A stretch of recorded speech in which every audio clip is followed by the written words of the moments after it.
बच्चन बाबूजी महाराज, तीसरा भाग, बच्चन नंबर 37, आगरा, 19 सितंबर 1938। बगैर एक मौजूद के कोई वजूद नहीं बन सकता। वो वजूद चैतन्य शक्ति है।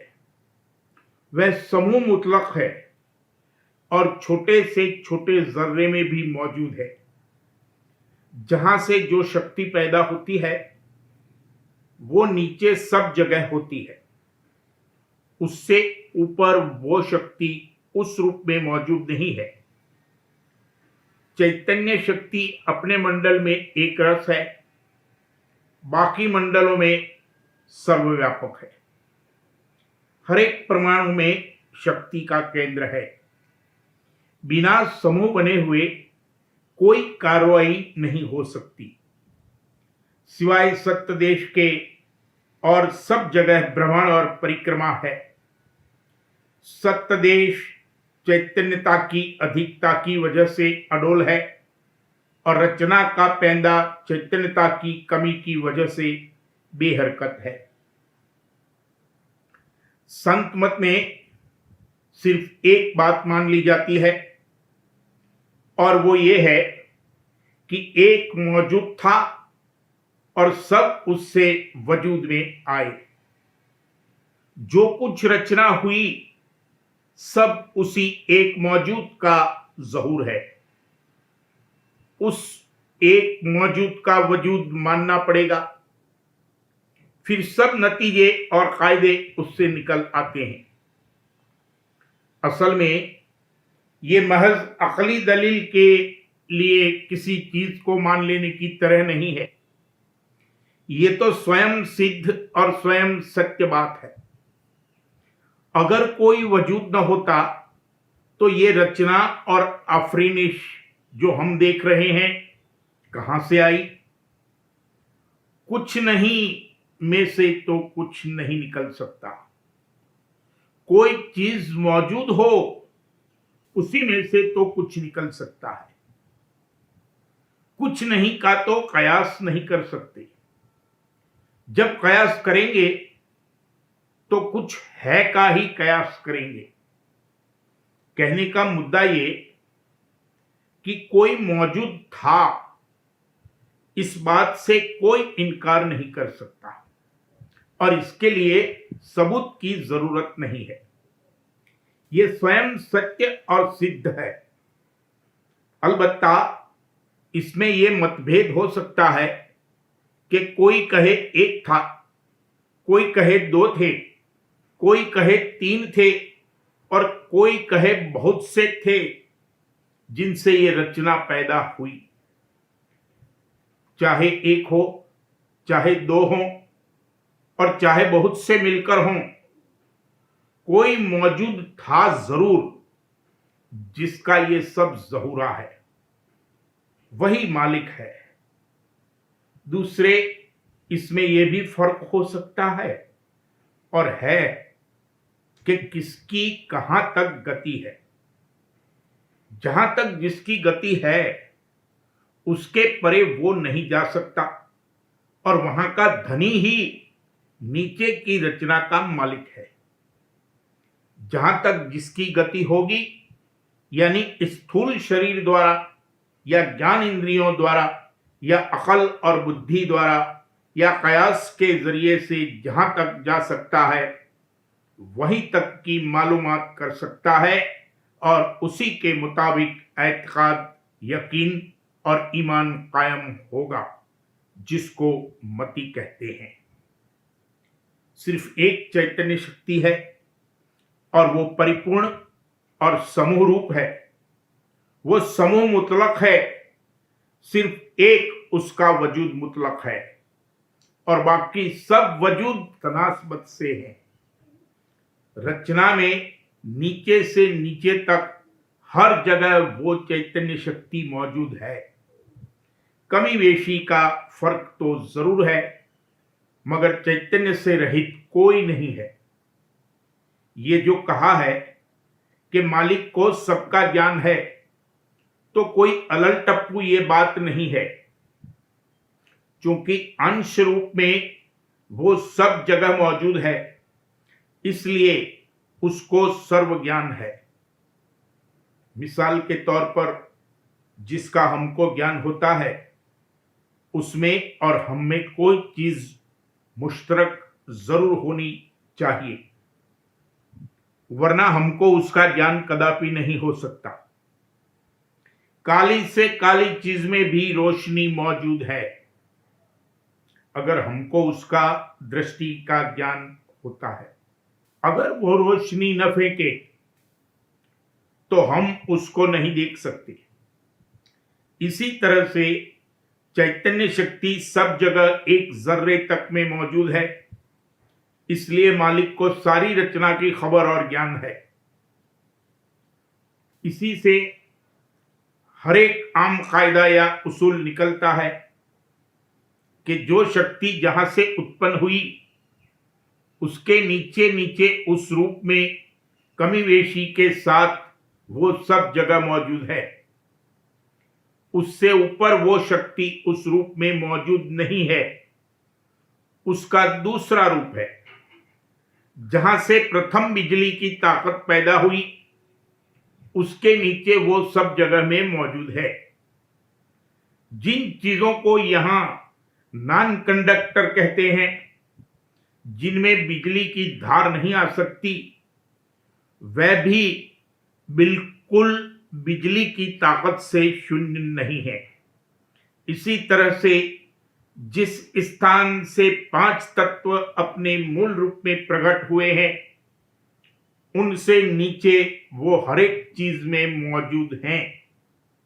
चुनांचे असलियत में ये सब चीजें कंपाउंड यानी तत्वों की मिलौनी की हैं।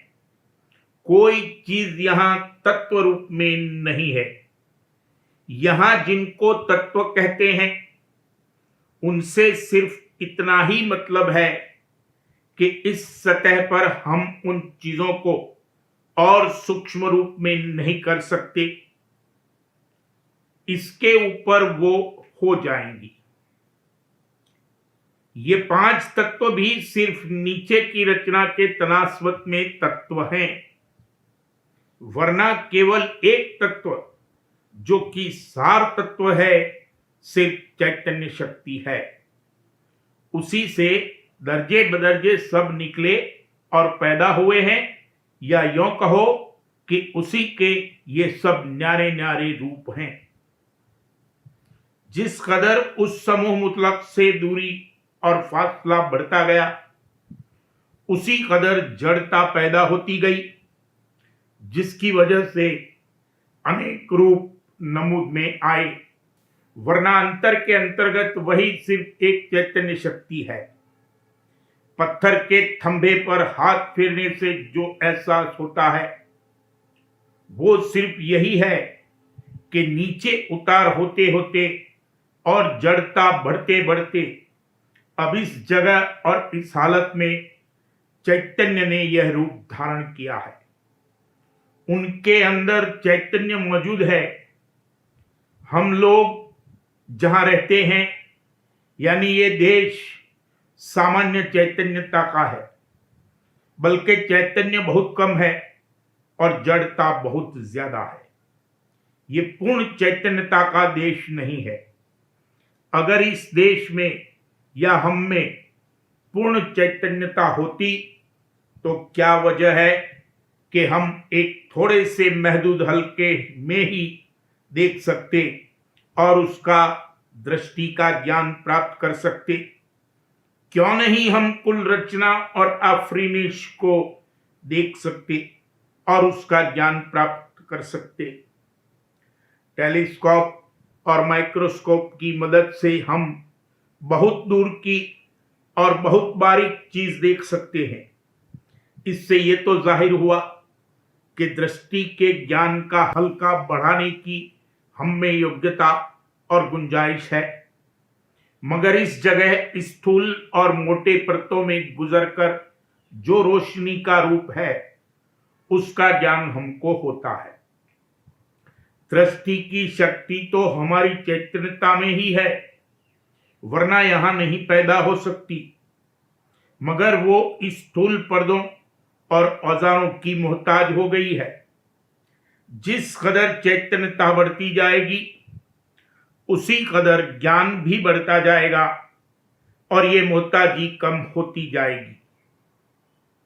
वो चैतन्य शक्ति अपने मंडल में तो एक रस है, बाकी वो सर्वव्यापक है, मगर एक रस नहीं है। दो ही बातें हो सकती हैं, या तो एक रस व्यापक हो या कमीवेशी के साथ हो। शक्ति एक रस व्यापक हो नहीं सकती, यह नामुमकिन है। अगर एक रस व्यापक हो तो कोई कार्रवाई नहीं होगी। शक्ति को सब जगह एक रस करने के लिए उसका बिखेर करना पड़ेगा, और बिखेर अगर बेरोक टोक हो तो विनाश की अवस्था पहुंच जाएगी।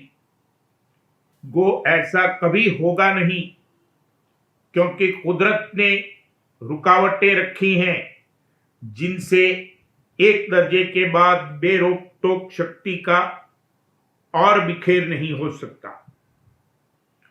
कुल रचना में कार्रवाई समूह, केंद्र, मरकज बन बन कर हो रही है और इसी में बेहतरीन नतीजा निकलता है और रचना का कयाम है। पर परमाणु तक में शक्ति का केंद्र और मरकज है। बिना समूह बने कोई कार्रवाई और रचना नहीं हो सकती। जैसे सूर्यमंडल का केंद्र सूर्य है और उसके गिर्द और छोटे छोटे नक्षत्र आदि भ्रमण और परिक्रमा कर रहे हैं, ठीक उसी तौर से एक छोटे से छोटे परमाणु की रचना है। उसमें भी एक केंद्र है जहां शक्ति का समूह है और उसके इर्द गिर्द छोटे और कम शक्ति वाले परमाणु भ्रमण और परिक्रमा कर रहे हैं, जिसको अंग्रेजी में रोटेशन और रिवॉल्यूशन कहते हैं। रोटेशन से रिवॉल्यूशन है परिपूर्ण अवस्था में, जहां की सर्व आनंद, रस और सुख स्वयं प्राप्त है। रोटेशन यानी स्वयं भ्रमण और रिवॉल्यूशन यानी परिक्रमा नहीं है। जिस जगह से कमी शुरू हुई उस जगह से प्रथम रोटेशन यानी भ्रमण और तब रिवॉल्यूशन यानी परिक्रमा की उत्पत्ति हुई। जब कमी महसूस हुई तो सोच विचार हुआ कि कौन जतन करें जिससे सुख प्राप्त हो। यही सोच विचार करना अपने आपे के गिर्द घूमना है, जिसको रोटेशन या भ्रमण कहते हैं। दूसरे का मतलब और अपना मतलब और, यानी जहां से अतिरिक्त आपा कायम हुआ वहीं से सोच विचार और भ्रमण करना पैदा हुआ। अपने से विशेष शक्ति वाले से जितने हल्के में शक्ति आती है और हम उसको ले सकते हैं, उस हल्के के बाहर हम न होने पाए, उसके अंदर रहें ताकि उससे शक्ति प्राप्त कर सकें वास्ते सुख हासिल करने की। ये रिवॉल्यूशन यानी परिक्रमा करने की उत्पत्ति है। ये पृथ्वी भ्रमण और परिक्रमा दोनों कर रही है। अपनी किली पर घूमना भ्रमण कहलाता है और सूर्य के गिर्द घूमना परिक्रमा कहलाता है। बहुत से ऐसे काम हैं जो पृथ्वी के रोटेशन यानी स्वयं भ्रमण से होते हैं और सूर्य से इतनी दूर न हो जाए कि उससे ताकत न हासिल कर सके और इतनी नजदीक न चली जावे कि नेस्त हो जाए। इसके लिए वो एक खास रास्ते पर, जो कि अंडाकार है, परिक्रमा करती है।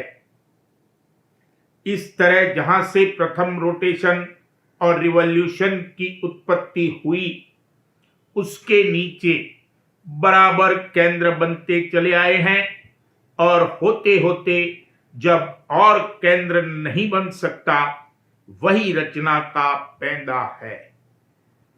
शक्ति कम होते होते वहां इस कदर न्यून हो गई है कि अब वो कार्रवाई नहीं कर सकती, मगर शक्ति वहां जरूर मौजूद है। ये रचना का दूसरा कुतुब या सिरा है। ये बवजह कमी के स्थिर और स्थित अवस्था में है।